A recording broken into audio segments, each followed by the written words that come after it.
중국 전기차 BYD가 우리나라에 진출을 하겠다 공식적으로 선언을 했습니다. 최근에 BYD 차량 시승기라거나 BYD 본사 관련 기사가 굉장히 많이 나오고 있을 거예요. 이 녹화를 하고 있는 지금 현재 기준으로 한국 기자단 약 80여 명이 중국 선전에 있는 이 BYD 본사에 견학을 가 있습니다. BYD 본사가 한국 언론을 직접 자기네 본사로 초청을 했어요. 축구장 90개 크기 거대 부지의 사무실 건물과 연구소, 직원 기숙사 등을 자체 전기 모노레일로 연결한 이곳이 BYD 본사입니다. 본사 5만 명, 전체 직원 90만 명으로 이 가운데 연구개발 인력만 10만 명이 넘습니다. 중국 본토에 있는 자기네 본사에 방송 카메라까지 가지고 들어와서 이걸 취재를 하도록 오픈을 하는 이런 사례는 굉장히 좀 드문 사례입니다. 이것만 보더라도 이번에 BYD가 한국 진출을 앞두고 얼마나 공격적으로 들어오려고 하는지 각오를 좀 살펴볼 수 있는 부분입니다. 왜 이렇게 한국 시장에 제대로 한번 진출을 해보려고 노력을 하고 있는 것인지, 혹시 우리나라에 피해를 주는 게 있지는 않을지 좀 따져볼 부분이 많이 있습니다. 그래서 오늘 그 이야기들을 한번 준비해봤습니다. 귀에 빡빡해는 이슈 맛집 귀의 빡종원입니다. 여기까지 보시고 이미 댓글 벌써 달고 계신 분들 있을 거예요. 중국차 누가 타냐? 너나 타라. 중국차 불나는 거 누가 타냐? 분명히 이런 댓글 달릴 겁니다. 그런데 적어도 BYD는 이제는 들어갈 때가 됐다라고 판단을 하고 있는 것 같아요. 사실 BYD는 이미 우리나라에 2016년에 약 10년 전에 이미 들어왔습니다. 뭘로요? 버스와 이 트럭 같은 상용차로 들어와 있습니다. 이번에는 마지막 종착역이라고 하는 승용차를 가지고 들어오려고 하는 거예요. 그런데 이 승용차를 가지고 이미 지난해 여름부터 한국에 들어오려고 계속 타전을 했거든요. 그러다가 올해 여름에 인천 청라에서 전기차 화재 사고가 벌어졌습니다. 거기 중국산 배터리가 들어갔잖아요. 그렇지 않아도 중국차에 대한 인식이 아직까지 우리나라에서 좋지 않은데 공포가 더 퍼진 거예요. 이러다 보니까 포기를 해버립니다. 뭐 이런 여러 가지 이유가 겹쳐지면서 또 이때 연기가 돼요. 그런데 지금 이때서부터 얼마나 지났죠? 이제 석 달밖에 안 지났어요. 석 달 사이에 도대체 무슨 변화가 있었길래 이렇게 이번에는 BYD가 정말 대대적으로 한번 제대로 한국에 진출해보겠다 준비를 하고 있는 건지 굉장히 궁금하단 말이에요.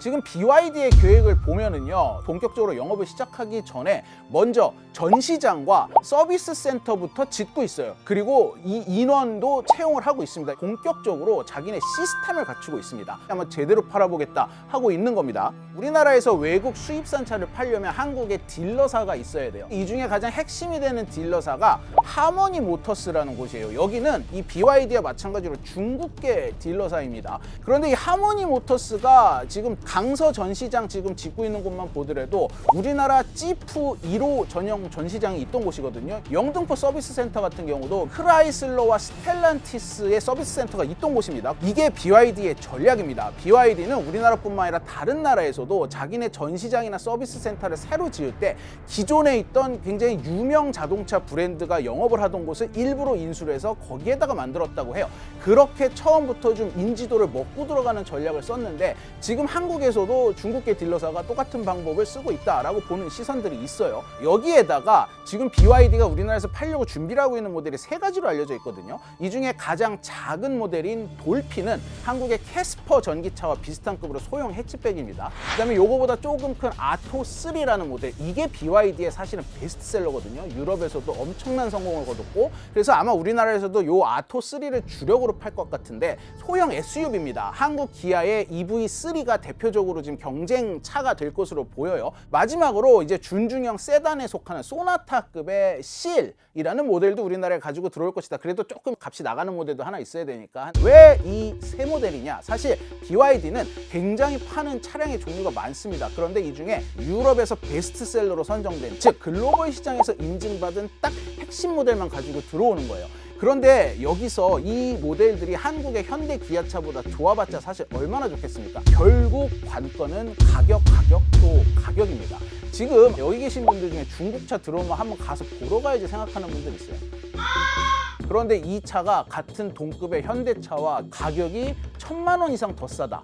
이러면 얘기가 달라집니다. 주력 모델이 될 아토3 같은 경우 이 경쟁차인 기아의 EV3와 비교를 하면 1,000만 원 후반대로 차이가 납니다. 가장 비싸게 고급형으로 사더라도 한 2천만 원 차이가 납니다. 같은 급의 차인데 이 정도 차이가 난다면 사실 사람들이 가격 경쟁력 층에서 혹할 수밖에 없는 조건이 되는 거죠. 그런데 딜러 수수료도 있고 관세도 있으니까 그게 붙으면 사실 비슷해지지 않을까요? 그렇죠. 우리나라로 들어올 땐 무조건 전기차에 8% 정도의 관세가 붙습니다. 여기에다가 지금 딜러사들 모집했다고 그러잖아요. 여기 수수료도 나가야 돼요. 그리고 지금 엄청난 이 인프라를 깔고 있기 때문에 이 비용도 BYD 입장에서 생각을 해야 될 거예요. 이러다 보면은 차값을 중국에서 파는 것보다는 높여서 파는 게 지극히 상식적인 기업이 내릴 수 있는 판단입니다. 그런데 제가 좀 알아보니까 딜러들에게 BYD 본사가 손해보고 팔으란 지침을 내리고 있다고 해요. 남길 수 있으면 좋은데 안 남겨도 된다. 니네가 손해보는 금액을 본사에서 보전해주겠다 라고 얘기를 하고 있어요. 이 우리나라의 보조금이 다 책정이 되는 내년 봄부터 본격 판매가 되고 그때쯤 가격이 발표될 걸로 보이는데 2천만 원 후반대 차가 같은 동급의 한국 차보다 최대 1,000만 원 정도는 더 싸지 않을까 라는 예측이 나오고 있습니다. 이게 무슨 소리냐? 본격적으로 현대기아차와 경쟁을 해서 한번 잡아보겠다. 제가 솔직히 이번에 취재하면서 전문가들 몇 분한테 소신 발언 좀 해달라고 그랬어요. 잘 팔릴 것 같은지. 그랬더니 이 대부분 하시는 말씀들이 대박이 날 것 같지는 않다. 근데 안 팔리지도 않을 것 같다. 판매율이 꾸준히 증가할 것이다 라고 전망을 하더라고요.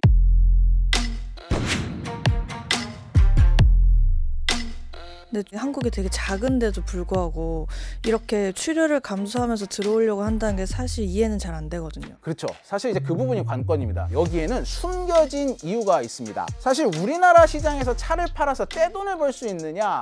그렇지는 않습니다. 그렇게 큰 시장이 아니기 때문이에요. 그럼에도 불구하고 한국에 돈을 써가면서까지 들어오려고 하는 진짜 이유가 뭘까요?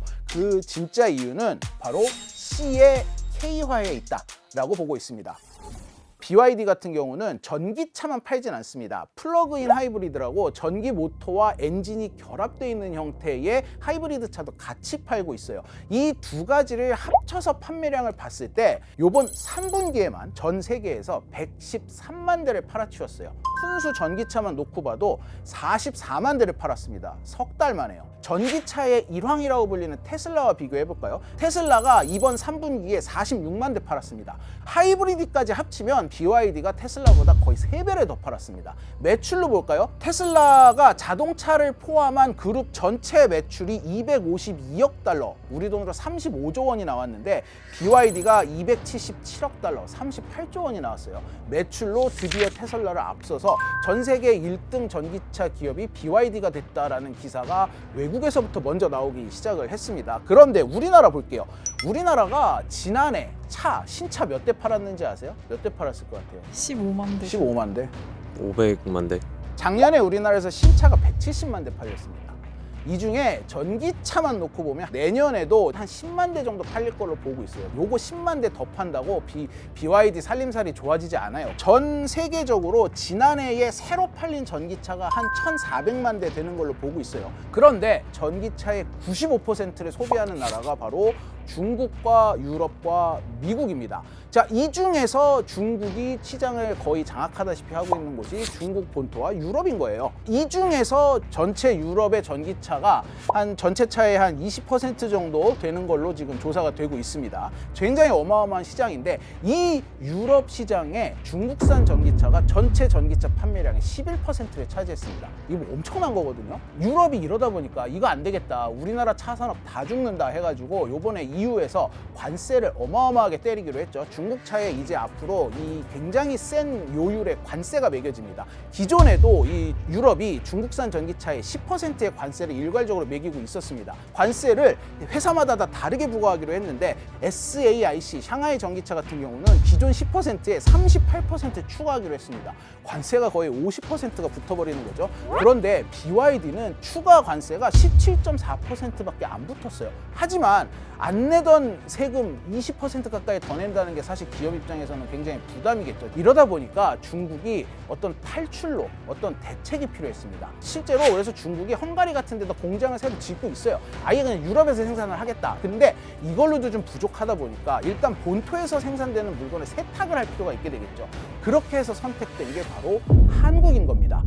전기차는 기본적으로 제조 공정 자체가 내연차하고는 완전히 다릅니다. 전기차는 모듈들을 조립하는 식으로 만들거든요. 이러다 보니까 이런 전기차를 한국에 가져와서 조립하겠다는 거예요. 지금 한국에 보면 지자체 중에 인구 줄어들고 있고 세금 부족에 시달리는 지자체 많습니다. 그런데 또 이 경제자유구역 같은 게 설정돼 있는 곳도 많아요. 이런데 부지들이 막 놀고 있거든요. 이런 데다가 자기네 공장을 세워가지고 한국에서 조립을 하는데 여기에 한국 부품을 좀 써주는 거죠.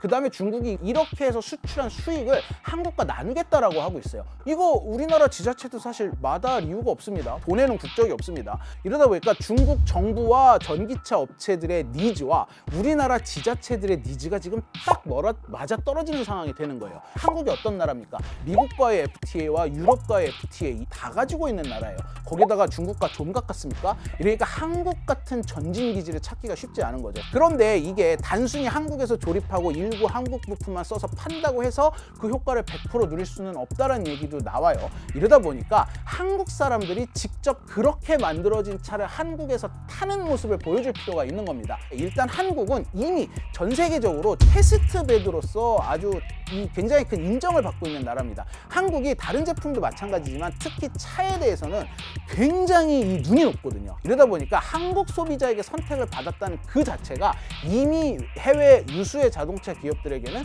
테스트를 통과했다는 의미로 받아들여지고 있거든요. 우리나라에서 만들어진 중국의 전기차를 우리나라 소비자들이 타는 모습을 보여주면 이건 명실상부 K가 붙은 중국의 전기차가 되는 겁니다. 이게 바로 중국 전기차가 진짜로 노리는 점이다 라는 얘기가 나오고 있어요. 이러다 보니까 BYD가 이번에 공식 이 한국 진출을 발표했지만 중국의 엄청 또 큰 지리 자동차도 내년에 한국 진출을 지금 구체적으로 계획을 하고 있습니다. 아마 앞으로 중국 전기차 기업의 한국 진출이 본물을 이룰 거예요.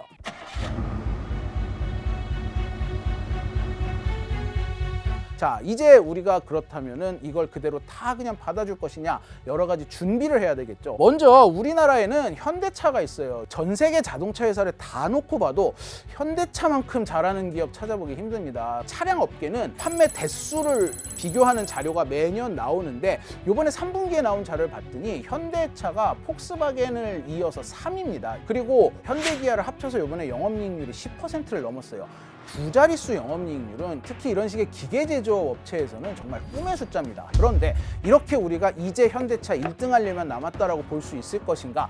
이거에 대해서는 전문가들이 우려의 시선이 굉장히 많아요. 현대차가 앞으로 만약에 고전하게 된다면 그건 바로 전기차 때문일 거란 얘기가 나오고 있어요. 이번에 트럼프가 재선되고 나서 가장 눈에 띄는 인물은 사실 머스크죠. 뭐 대통령이 2명이다, 제2의 대통령이다, 뭐 이런 얘기가 나오고 있습니다. 머스크가 근데 전기차를 소유하고 있잖아요. 이 머스크가 근데 신기하게도 트럼프가 전기차 보조금을 폐지하겠다라고 뭐 공공연하게 얘기를 하고 다니고 있는데 이거에 찬성을 해요. 무슨 생각을 하고 있냐? 7,500불 지원금을 줄이면 이 다른 포드나 GM 같은 업체들은 무너질 것이다 라고 생각을 하는 거예요. 우리나라 현대기아는 관세까지 때려 맞을 판이에요. 현대기아가 지금 미국에서 전기차 굉장히 잘 팔고 있는데 당연히 타격받을 수밖에 없겠죠. 머스크가 여기서 두 번째 믿는 부분이 있는데 미국이 지금 바이든 행정부에서 여러 가지 안전적인 이유로 제약을 걸어두고 있는 완전 자율주행 시장을 다 개방을 해가지고 완전 자율주행 기술로 내가 이 시장을 다 먹어버리겠다라는 야심찬 계획을 갖고 있다라는 외신 보도가 계속 나오고 있어요. 차 안엔 핸들도 페달도 없습니다. 가격은 3만 달러, 우리 돈으로 4천만 원 이하로 2026년부터 양산할 건데 누구나 이 차들을 사서 택시 회사를 운영하듯이 돈을 벌 수 있을 거라고 말했습니다. 그럴 수밖에 없는 게 머스크가 그거 하는 부서의 부서장이 됐어요. 정부 효율 부처에 이 장관이 지금 내정이 돼 있는데 이거 규제 철폐하는 데거든요. 즉 전기차를 우리가 다 먹겠다라고 생각을 하는 거거든요. 그럼 미국 밖의 나라는 어떨까요? 유럽이나 이런 데서도 이 중국의 저가 전기차 공세를 맞이하기 굉장히 버거운 상황입니다. 거기에다가 중국은 중국 본토에서도 엄청나게 팔죠. 중국에서 팔리는 전기차가 몇 대인데요. 근데 우리나라 현대기아차는 중국 시장에서 영업을 사실상 거의 못하고 있어요. 그렇기 때문에 최후의 보루가 될 수 있는 한국 시장을 중국과 나눠 갖게 된다는 이 사실 자체가 굉장히 가슴 아픈 상황이 될 겁니다. 전기차를 사면 우리나라 보조금 주잖아요. 중국 차에도 보조금 주나요? 우리나라는 지금 중국에서 데이터도 안 잡힐 정도로 사실상 차를 거의 못 팔고 있는데 중국 차는 우리나라 들어왔다고 지금 이거 보조금까지 줘야 돼? 라는 불만이 나와요. BYD가 지금 들고 들어오겠다는 이 자동차에는 인산철 배터리가 들어갑니다. 근데 우리나라는 이 밀도가 높고 에너지효율이 높은 대신에 가격이 비싼 3원계 배터리를 쓰거든요.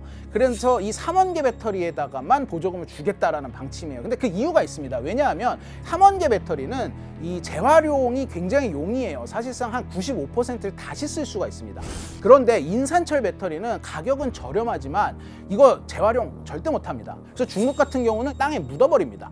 근데 우리나라는 이거 분명히 국민의 세금을 들여서 어떻게든 처리를 해야 돼요. 이렇게 되면은 우리나라 차들은 잘 쓰지 않는 인산철 배터리가 이번 BYD를 시작으로 중국에서 물밀듯이 쏟아져 들어오게 될 경우 5년 후 6년 후부터 이 배터리 처리해야 되는데 그 비용을 세금으로 대는 게 결국은 보조금을 주는 거랑 뭐가 다르냐 우려가 나오고 있어요. 이러다 보니까 처음부터 세팅을 잘해서 그 배터리 처리 비용까지 아예 처음에 이들 차에 대한 허가를 내줄 때 포함을 시켜야 된다라는 얘기가 굉장히 나오고 있습니다. 우리나라 자동차 산업이 최고의 호황기를 누리면서도 또 앞날에 대한 걱정을 함께 해야 하는 이중적인 상황에 처해 있는 것은 확실해 보입니다. 중국 전기차가 전 세계적으로 다 이 근심과 걱정을 지금 다 남기고 가고 있는 거잖아요. 유럽도 그렇고 지금 정부가 뭐 다른 일로 굉장히 바쁜 상황이지만 눈앞에 당장 닥친 이 일을 어떻게 해결할 것인지 이런 부분에 대해서는 정말 좀 머리를 맞대고 고민을 해야 할 때다라고 생각을 합니다.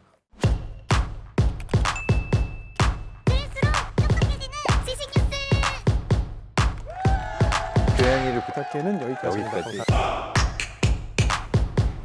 다이어트도 칼로리 신경 쓰지 말고 드세요. 대신에 키토식을 해보세요. 이게 빡종원. 스브스 프리미엄 지금 다운로드하세요.